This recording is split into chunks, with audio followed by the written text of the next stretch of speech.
మనం సృష్టించబడిన తర్వాత, అంటే ఈ భూమి మీదకి వచ్చిన తర్వాత, కొంత మానసికంగా మనం ఎదిగిన తర్వాత చాలా సందర్భాల్లో మనం అనుకుంటాం మన డెస్టినీ అనేది ఎక్కడో రాసి ఉంటుంది అని చెప్పి.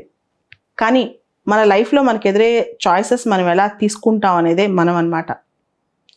ఒక చోట నేను చదివాను, మన చేతిలో ఒక చేతిలో డైమండ్స్, ఇంకో చేతిలో పీసెస్ ఆఫ్ గ్లాస్ ఉన్నాయి అనుకోండి. ఆ రోడ్డు మీద మనం ఒక చోట డైమండ్, ఒక చోట పీసెస్ ఆఫ్ గ్లాస్ చూసామనుకోండి, సాధారణ మనుషులు దేనికి అట్రాక్ట్ అవుతారు, ఎలా అట్రాక్ట్ అవుతారు అని చెప్పి. జనరల్గా గాజు ఎక్కువ మెరుస్తుంటుంది, ఎంత ఎండలోకి వెళ్తే అంత ఎక్కువ మెరుస్తూ ఉంటుంది అనమాట. అది చూసి అదే నిజం అనుకుంటాం, అదే వెలుగు అనుకుంటాం, అదే మన జీవితానికి కావాల్సింది అనుకుంటాం, దాన్నే మనం ధరించాలి అనుకుంటాం, దాంతోనే ఉండాలి అనుకుంటాం. కానీ అది గాజు ముక్క, అది టెంపరీ, లేదా దానికి అంత నాణ్యత లేదని చెప్పి మనకి ఎప్పటికో అర్థమయ్యిద్ది. అర్థమయ్యే లోపల మన జీవితం మొత్తం అయిపోద్ది అనమాట. చాలాసార్లు మన లైఫ్ చాయిసెస్లో ఇదే పెద్ద తప్పు చేస్తాం. అది మన కాలంతో కావచ్చు, మనం చూజ్ చేసుకునే మనుషులతో కావచ్చు, లేకపోతే మనం లైఫ్లో తీసుకునే డెసిషన్స్తో కావచ్చు. దేనిలో అయినా సరే డెస్టినీ కానీ దేవుడు కానీ ఏది నమ్మితే అది. మనకి 2 రకాల అవకాశాలు ఎదురుగా, 2 రకాల చాయిసెస్ పెడతారనమాట. కానీ మనుషులు మీడియోకర్స్ 99%. మనందరం మనుషులమే. మనం వెంటనే అట్రాక్ట్ అయ్యేది కేవలం పైకి కనిపించే మెరుగులకు మాత్రమే. అదే గాజు అనమాట.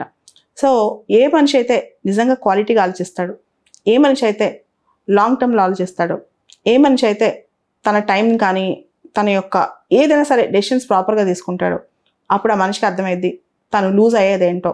అందుకని ఖచ్చితంగా ఆ డైమండ్ వదులుకోడు అనమాట. కాకపోతే ప్రపంచం మొత్తం కూడా గాజు మొక్కలతో వెళ్ళిపోద్ది. అది మన ఏ వ్యవస్థలో అయినా కావచ్చు. మీడియోకర్స్ ఆర్ రూలింగ్ ద వరల్డ్ అంటుంటాం కదా.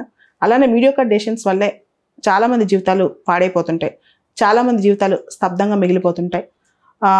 కొన్నిసార్లు అనిపిస్తుంది అనమాట, అంటే మనం తీసుకునే చాయిసెస్ మన అర్హతను బట్టే తీసుకుంటాం కదా, మనకంత మైండ్ మెచ్యూరిటీ లేదు కదా అని చెప్పి.